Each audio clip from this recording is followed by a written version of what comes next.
Hey everyone, welcome back to the channel. Today I made a delicious pumpkin chocolate chunk cheesecake. It turned out fabulous and I hope you try this recipe. This is everything in front of me that you're going to need. I'm going to start by crunching up the graham crackers here. A little loud, sorry. It only takes a minute or so to get those mashed up. I mean, you could use a food processor or whichever you like. I always like doing it this way, it's more fun, right?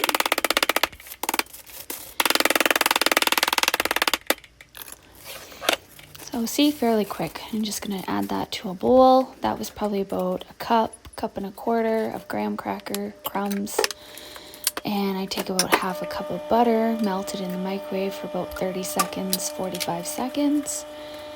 And then you also want to add about anywhere from a quarter to a half a cup of sugar just into your breadcrumbs as well.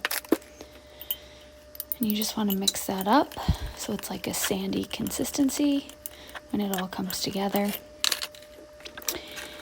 And with my springform, I always like putting parchment in the bottom. And I'm sure if you guys have seen my other videos, you'll know the hack to this. It helps when you go to take it out of the spring pan. Helps a lot. So I'm just gonna mash those down. I used a lot of breadcrumbs I found for this size of springform, so I just kind of put them up the side a little bit.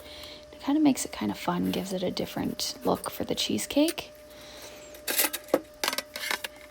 And I just had my oven preheated at 350 and I put those breadcrumbs in just for 5 minutes to help them harden up. And here I always like to chop up my cream cheese to add it to my bowl. It just mixes better instead of one huge block or two huge blocks. So I always just chunk them up before I throw them in. And I had left those out to soften on the counter for like 45 minutes to an hour before I used them.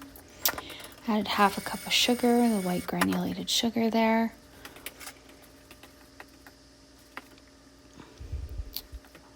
I was just opening my pumpkin and I used half of the can of the pureed pumpkin, which gives it such a nice color, honestly. I love it. And then I added just a splash of the vanilla, usually about a tablespoon, 2 eggs. And then I had all my spices there. So I had ground clove, I had cinnamon, and I had like a mixture of like nutmeg and different spices in that other one. So just add as much as you feel. Like generally, rule of thumb, like 1 tablespoon of each. Sorry, pardon me, 1 teaspoon of each, but however much you like. Some people like more cinnamon taste. You really can't hurt it if you add what you want. I'm giving it a good mix here, just scraping down the sides of the bowls, getting it all combined so it's not chunky or... It wasn't coming as smooth as I like, but it really wasn't too bad.